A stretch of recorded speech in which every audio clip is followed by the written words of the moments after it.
Muy bien, pues buenas tardes a todos, a todas. Un agradecimiento a Miguel y a la Universidad Veracruzana pues, para invitarnos, para invitarme a este seminario y también un gusto compartir con Virginia esta sesión, ¿no? Me ponen por favor, he titulado la charlita, la charla que compartiré con ustedes, la construcción de conocimiento agroecológico y las transiciones hacia agriculturas más sustentables, algunas reflexiones que hacemos desde Jalisco, ¿no? La siguiente, por favor. El primer punto donde yo quería detenerme un poco es sobre lo que entendemos por construcción de conocimiento agroecológico y las transiciones, ¿no? Y hacer un poco de historia, ¿no? Con la Revolución Verde y con la agricultura convencional, pues se desarrolló una forma de extensión agrícola, ¿no? Fuertemente criticada, entraremos por Paulo Freire en su famoso libro de Extensión o Comunicación, pero una forma de extensión agrícola que permeó nuestras instituciones en América Latina, nuestras instituciones de investigación, de docencia y los propios servicios de extensión, ¿no? Esta idea de que el campesino es ignorante y el sabio es el investigador, el sabio es el profesor y por lo tanto hay que extender el conocimiento, ¿no? A partir del surgimiento de la agroecología, a partir de la búsqueda de alternativas, ¿no? Fue cuando aparece el concepto de extensión agroecológica, ¿no? Donde muchos de nosotros y de nosotras nos planteamos qué tipo de extensión necesitamos para las agriculturas sustentables y para la agroecología. Evidentemente, no podía ser el mismo tipo de extensión agrícola, ¿no? Ahí la extensión agroecológica, el trabajo desarrollado por algunos compañeros como Caporal, como Costa Weber en Brasil y en otras partes del mundo, pues fueron formulando la noción, a pesar del riesgo del uso del término extensión, ¿no? De extensión agroecológica, ¿no? La extensión agroecológica mama, sus raíces están en la educación popular de Paulo Freire, de la que ya hablaba Virginia, ¿no? Y especialmente de un libro que se llama Extensión o Comunicación, que recomiendo ampliamente, ¿no? Donde él expone sus ideas de educación popular hacia el trabajo con comunidades rurales, ¿no? Otra fuente fundamental de esta extensión agroecológica fue la investigación participativa, ¿no? Cuyo pionero es Orlando Fals Borda, y que hablaba de la ciencia del pueblo, de la necesidad de la participación de los conocimientos tradicionales, de los conocimientos populares, ¿no? Otra de las raíces de esta extensión agroecológica ha sido la revalorización del conocimiento campesino y de la agricultura tradicional. Tuvimos que darnos cuenta que la agronomía convencional, que la veterinaria convencional, que la forestería tradicional habían partido del desprecio al conocimiento campesino y del desprecio a la agricultura tradicional. Otra de las fuentes de esta extensión agroecológica pues es la experiencia de los movimientos sociales, ¿no? Que, como bien decía Virginia hace rato, con nosotros o sin nosotras han seguido desarrollando actividades de formación, de capacitación, ¿no? Otro elemento ha sido, pues, justamente el surgimiento de la agroecología. La agroecología como ciencia, pero también como movimiento, también como práctica, ¿no? Y un ejemplo de ellos, en el que no me detendré porque ya Virginia se detuvo, ¿no? Pero quizá una muestra muy importante de esta nueva idea de extensión agroecológica es la metodología campesino-campesina, campesino-campesina. La siguiente, por favor, ¿no?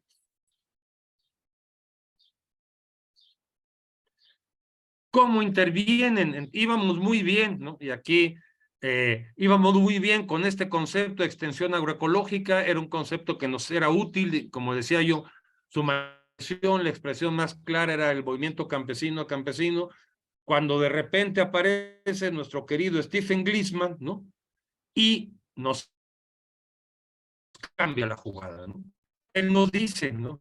Las agriculturas sustentables son aquellas que reconocen en su totalidad al sistema alimentario, contemplan los aspectos de producción, de distribución y de consumo de alimentos, y significan la transformación de los sistemas agroalimentarios que son mucho más amplios que un cultivo. Entonces, sustenta bien a consumidores, consumidoras y ciudadanos, ¿no? Y ahí Gliessman, ¿no? Cuando habla de transiciones agroecológicas, un elemento fundamental en los escalonamientos, ¿no? Nos dice, Una primera fase de la transición es incrementar la eficiencia de prácticas convencionales para reducir el uso de insumos externos caros y dañinos al medio ambiente. Un segundo elemento de esta transición es la sustitución de insumos y prácticas convencionales por prácticas alternativas. Un tercer elemento es establecer nuevos procesos ecológicos dentro de los mismos. Pero Gliessman añade a sus anteriores pasos, para Gliessman antes, las decisiones agroecológicas correspondían a los tres primeros elementos, ¿no? Y Gliessman nos hace dar un gran salto, ¿no? Y donde nos dice que un cuarto elemento en las transiciones agroecológicas es la conexión entre productores y consumidores y otros actores y movimientos sociales con el fin de construir sistemas agroalimentarios sustentables, ¿no? Y aquí es donde empezamos a hablar nosotros de construcción de conocimientos agroecológicos, ¿no? Porque las prácticas de extensión agroecológica, los métodos campesino a campesina, nos eran útiles y nos siguen siendo útiles y son fundamentales en los tres primeros pasos de la transición agroecológica. Pero en el cuarto paso, y lo iré demostrando a lo largo de la charla, ¿no? Es necesario hacer algo más, ¿no? La que sigue, sí, está muy bien, ¿no? Entonces, las transiciones agroecológicas se originan en un proceso de construcción colectiva de conocimientos, en un diálogo de saberes y experiencias que se entrecruzan para encontrar soluciones a las necesidades de la vida diaria en una realidad compartida y en el que participan muy diversos actores sociales, ¿no? Para las transiciones, para ir alcanzando sistemas agroalimentarios más sustentables, entonces, es necesario el diálogo de múltiples saberes y la construcción de muy diversos conocimientos para los sistemas agroalimentarios. En esta construcción de conocimientos existen múltiples medios, muy diversos lenguajes, muy distintas interlocutoras, ¿no? Los conocimientos agroecológicos socialmente construidos son importantes en la transición, pero no son los únicos, ¿no? Para la transición, estas transiciones agroecológicas tenemos evidencias prácticas, tenemos una crisis compleja, pero tenemos también mayores posibilidades de articulación con otras, tenemos nuevas herramientas tecnológicas, ¿no? Y esto es donde voy a hacer énfasis. Campesino a campesino está muy bien en el nivel del agroecosistema, es el punto de partida, pero cuando hablamos de sistemas agroalimentarios, el diálogo, por suerte, es mucho más amplio entre muchos saberes y entonces es cuando hablamos de la necesidad de construir conocimientos agroecológicos. Y un ejemplo muy claro que me puedo tener a la hora de las preguntas es cómo se ha defendido el maíz en México, cómo se ha ido desde la construcción de conocimiento en la parcela hasta construcción de conocimiento agroecológico en un diálogo muy amplio con consumidores, con artistas, con científicos, y que eso da países transgénicos en México, ¿no? La siguiente, por favor, ¿no? Vamos a hablar de Jalisco, que es la experiencia que yo quiero narrarles, ¿no? Y hablar un poco del contexto rural, ¿no? En un estado donde la agricultura industrial es el eje de las políticas públicas y el único camino para las políticas públicas, ¿no? Jalisco es un ejemplo muy interesante. El gobierno estatal lo promueve como el gigante agroalimentario de México, donde, por cierto, hay un 20% de pobreza alimentaria, es decir, el gigante agroalimentario de México es incapaz de darle de comer, perdón, a 1,5 millones de personas, ¿no? Claro, es un lugar donde la agricultura industrial de intensiva exportación, producción de aguacate, de agave tequilero y de frutos rojos son los jinetes del apocalipsis en el campo mexicano, ¿no? Un estado en el campo jalisciense, perdón, un estado con una amplia diversidad ecológica y cultural, un estado con una profunda historia rural, con una fuerte presencia de la agricultura familiar y campesina, pero donde esta agricultura industrial intensiva como política pública única ha causado fuertes impactos sociales, ambientales y culturales, ¿no? Ha causado la crisis de la agricultura familiar, la migración, la pobreza, la pérdida de biodiversidad, la contaminación de suelos y agua. Y así, en Jalisco, el gigante agroalimentario de México, que aporta el 15% del Producto Interno Bruto Agropecuario Nacional, que es el primer productor, el segundo productor de aguacate, el primer productor de frutos rojos, el primer productor de agave tequilero, ¿no? El resultado es que el medio rural es un escenario continuo de inseguridad y de violencia, ¿no? Este es el contexto, compañeros, compañeras, ¿no? Donde se han tenido que desarrollar, han tenido que irse efectuando los procesos sociales hacia agriculturas más sustentables. Ahora sí, la siguiente, por favor, ¿no? Las agriculturas sustentables en Jalisco comienzan estos esfuerzos desde hace más de 30 años, ¿no? Entre las experiencias pioneras está el trabajo de Sembradores de Vida en el sur de Jalisco, que desde fines de los años 80 y desde la perspectiva de la teología de la liberación, ¿no? Iniciaron trabajos de formación, de capacitación y abrieron el camino a otros grupos con intereses y experiencias similares.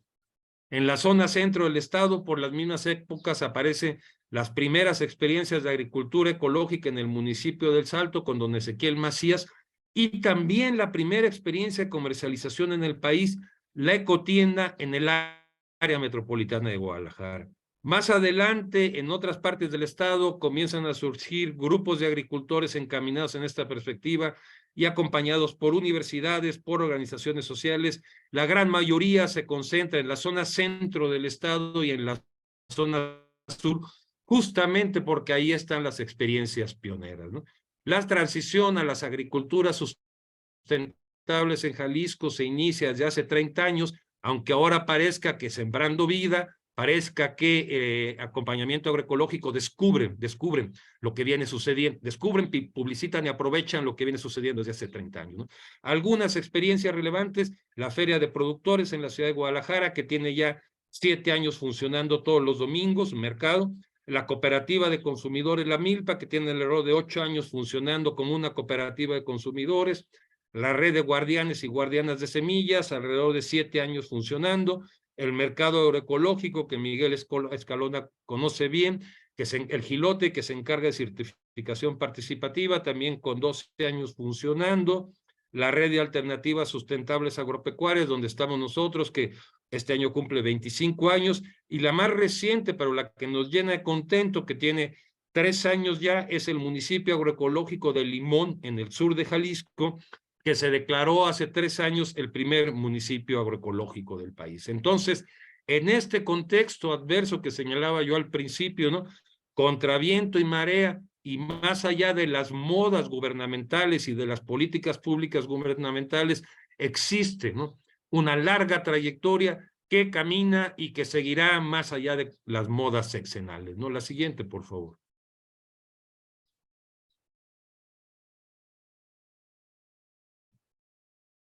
Una investigación que hemos hecho recientemente nos permitió encontrar, por ejemplo, 34 experiencias en Jalisco, 12 en la región centro, 2 en la región costa, 4 en la región Sierra de Amula, 4 en la región sur, 2 en la región alto, ¿no? Y son experiencias que se dedican bien a la producción, bien a la transformación, bien a la comercialización, o que integran las tres: producción, transformación y comercialización. La siguiente, por favor. Otro trabajo reciente de Rodrigo Rodríguez y su grupo, ¿no? Que hicieron un estudio sobre las redes alimentarias alternativas, encuentra en Jalisco 12 experiencias de producción, 5 grupos de consumo y distribución, 10 grupos de productores, 6 huertos urbanos, 4 mercados y tianguis, una tienda especializada, una red de semillas y un sistema participativo de garantía, ¿no? Son números que más o menos concuerdan con lo que habíamos encontrado también un servidor y Peter Gertz. En la que sigue, por favor, ¿no? Y voy a terminar hablando de una experiencia pequeñita, la experiencia en la cual estamos trabajando, la Red de Alternativas Sustentables Agropecuarias La Raza, que se origina en 1999. Es una cooperativa donde participamos 100 familias ubicadas en 20 grupos locales en distintos municipios del estado. Está integrada por campesinos, indígenas, mujeres, neorurales, consumidores, en articulación con organizaciones no gubernamentales, universidades y colectivos diversos, ¿no? Por ahí Víctor Toledo y Narciso Barrera hacen una investigación de distintas experiencias, ¿no? Y mencionan que esta experiencia es una experiencia emblemática que articula conocimiento científico, prácticas de agricultura tradicional y movimientos sociales en una perspectiva de agroecología política. La que sigue, por favor. La red es una organización autónoma, independiente, no recibe ingresos, no recibe subsidios por parte del Estado, ¿no? Nos movemos con ingresos propios, con voluntariado, con la aportación de los diferentes agricultores, agricultoras, asesores, asesoras que participamos ahí. Tenemos nuestro propio centro de formación y de formación en agricultura sustentable. Aquí en Ixtlahuacán de los Membrillos contamos con 2 hectáreas e instalaciones para realizar nuestros procesos de extensión y de experimentación. Los procesos de extensión han sido una tarea continua desde el origen de la red y su punto de partida. Están basados en el método campesino a campesino, tienen diferentes modalidades, encuentros de intercambio, talleres, acompañamientos, giras, ¿no? Los contenidos se definen en forma participativa en torno al agroecosistema con base en el maíz y en la milpa. Hay un fuerte énfasis en el rescate de las semillas y el conocimiento local. Y algo que ya señaló Virginia, pero que yo quiero resaltar de nuevo, de las ventajas, de las grandes enseñanzas de esta metodología campesino a campesino, ¿no? Pues es aquellos agricultores y agricultoras que participan como formadores de la raza, tienen como función principal ser motivadores para el aprendizaje. Es decir, aquellas para nosotros que somos una organización pequeñita, autónoma, aquellos campesinos y campesinas que ya están formados en cuestiones de esta metodología campesino-campesina, pues funcionan como formadores, formadoras, facilitadores, facilitadoras de otros campesinos y campesinas que entran en el proceso, ¿no? La que sigue, por favor. Entonces, un testimonio recogido en una tesis que hicimos, ¿no? Nos dice que es a partir de estos procesos de extensión agroecológica basados en campesino a campesino que se ha emprendido la construcción de nuevos conocimientos agroecológicos para el fortalecimiento del maíz y de la milpa, ¿no? Nos dice un campesino de la red, el aprendizaje que hemos tenido se va dando a partir del intercambio de experiencias, de la vinculación con otros campesinos y con otros movimientos. Así, hemos emprendido la construcción entre todas y todos, la vinculación de nuestro saber antiguo con el conocimiento actual y con las técnicas agroecológicas de cultivo. Lo propio es bueno y si se comparte y se complementa, es mejor, ¿no? ¿Pasan la que siguen, por favor? Los niveles de trabajo. La raza se mueve en 4 niveles de trabajo. Uno es la agricultura familiar, basado en la milpa y en los guardianes de semillas. Otro es la comunidad, a través del fomento en el cuidado del maíz, a partir de compartir las experiencias familiares y las semillas de la milpa. Otro es el regional, con la conservación de semillas en el fondo de semillas de maíz que tenemos en nuestro centro, con el trabajo de los cuidadores del maíz y las articulaciones con movimientos sociales urbanos y rurales.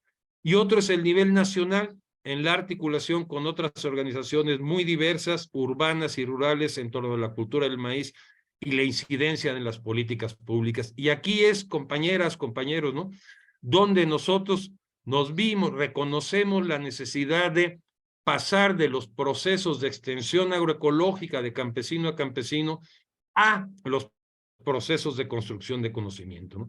La extensión agroecológica, los procesos de campesino a campesino son y seguirán siendo básicos y puntos de partida en estos 2 primeros niveles de agricultura familiar y de la comunidad, pero si nosotros nos queremos mover en lo regional y en lo nacional, tenemos que entendernos con otras actoras sociales, ¿no? Con las cuales necesitamos construir conocimientos agroecológicos. ¿Pasan la que sigue, por favor? Y termino con algunas reflexiones.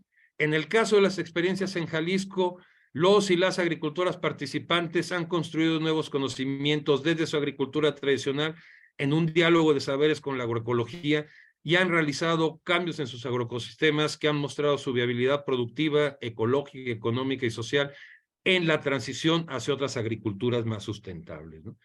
Pero en Jalisco, la construcción de conocimientos ha sido posible gracias al encuentro e intercambio con otros agricultores, asesores, consumidores y políticos, ya que esto ha permitido crear, reforzar y complementar nuestros conocimientos y nuestras prácticas sobre la agroecología. La siguiente, por favor. Podemos entonces decir que para nosotros en la transición y escalamiento hacia agriculturas más sustentables, los procesos de construcción de conocimiento agroecológico son un elemento fundamental y desempeñan un importante apoyo para aquellos actores sociales participantes, ¿no? Los procesos de construcción de conocimiento agroecológico demandan una apertura hacia el diálogo de saberes con otros actores sociales, ¿no? La utilización de nuevas tecnologías de comunicación y el uso de múltiples lenguajes en la perspectiva que queremos de transitar hacia sistemas agroalimentarios más sustentables. La que sigue, por favor. Muchísimas gracias. Ahí está mi correo electrónico para que una vez terminando esta sesión podamos entrar en contacto y aquellas preguntas que no podamos responder, después las podemos dialogar para seguir construyendo también conocimiento agroecológico. Muchas gracias y buenas tardes.